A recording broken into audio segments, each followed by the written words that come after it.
কোরআনের হাফেজ হতে ৬৫ বছর বয়সে মাদ্রাসায় ভর্তি হয়েছেন টাঙ্গাইলের মধুপুরের সাবেক ইউপি সদস্য আব্দুল বাসেদ। কোরআনের প্রতি ভালোবাসা থেকেই এমন সিদ্ধান্ত নিয়েছেন তিনি। প্রতিদিন খুদে শিক্ষার্থীদের সাথে একসাথে বসে মুখস্থ করছেন পবিত্র কোরআন শরীফ। জীবনের শেষ সময়ে এসে তার এমন উদ্যোগকে সাধুবাদ জানিয়েছেন পুরো এলাকার মানুষ। টাঙ্গাইল প্রতিনিধি কামাল হোসেনের পাঠানো তথ্য ছবিতে বিস্তারিত জানাচ্ছেন মৌসুমী রহমান। হাফেজ হওয়ার লক্ষ্যে খুদে শিক্ষার্থীদের সাথে রাত দিন পরিশ্রম করে এভাবেই পবিত্র কোরআন শরীফ মুখস্থ করছেন আব্দুল বাসেদ।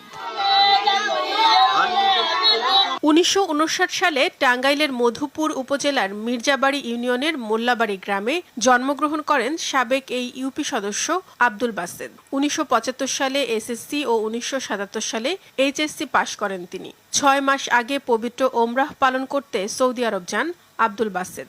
সেখান থেকে বাড়ি ফিরে এসে ইচ্ছে পোষণ করেন ৩০ পারা পবিত্র কোরআন শরীফ মুখস্থ করার।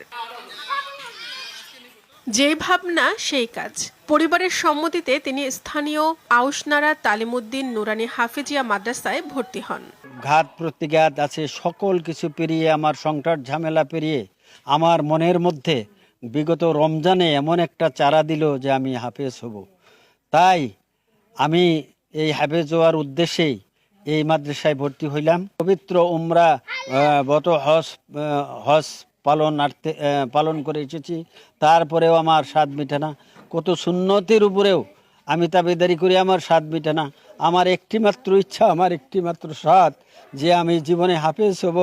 হাফেজ হয়ে আমার বাবা মা নাই, বাবা মার মাথায় মুটুক পড়ুক এই আশা, এই ভরসা আল্লাহ তাআলার কাছে আমি কামনা করছি। সেই লক্ষ্যে আপনাদের কাছেও আমি দোয়া প্রার্থী যে আল্লাহ তাআলা আমার হাফেজের বদৌলতে যেন আমার মা বাবাকে নূরের তাজ পড়ায়।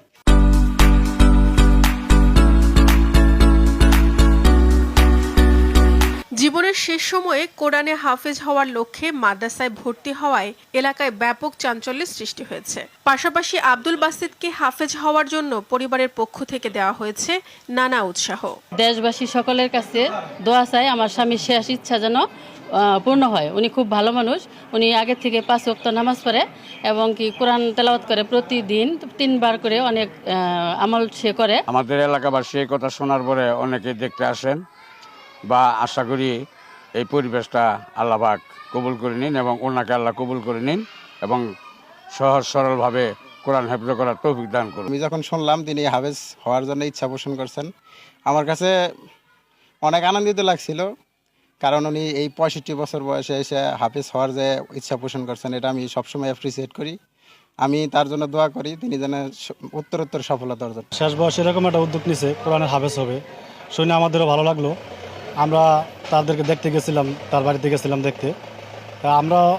আমরা দোয়া করি সে যেন এরকম হাফেজ হতে পারে। কোরআনের হাফেজ হওয়ার জন্য যে উদ্যোগটা নিছে, আল্লাহ তাআলা যেন ওর মনের আশাটা পূর্ণ করে এবং কি আমরা সকলেই তার জন্য দোয়া করি আল্লাহ যেন তার কোরআনের হাফেজ বানিয়ে দেয়। কোরআনের পাখি হওয়ার যে মনে যে আশা জেগেছে, এটা শুনে আমরা এলাকাবাসী অনেক খুশি হয়েছি।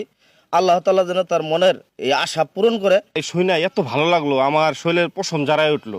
সে কোরআনের হাফেজ হবে, আমার খুব ভালো লাগলো। আমি বাসেদ ভাইয়ের সাথে কথা বললাম, আব্দুল বাসেদ ভাই যদি মারা যায়, কাল কিয়ামতের ময়দানে উনি নাজাতের ফায়সালা এই হাফেজের কাতারে দাঁড় করাবে আল্লাহ। এটা দেখা দেখি আসলে আরো অনেকেই ইচ্ছা করতেছে যে কোরআন শরীফ শিক্ষা করবে, তারাও তার দেখা দেখি হয়তো মাদ্রাসায় আইসা এই কোরআন শরীফ শিক্ষা করার জন্য উদ্বুদ্ধ হতে পারেন।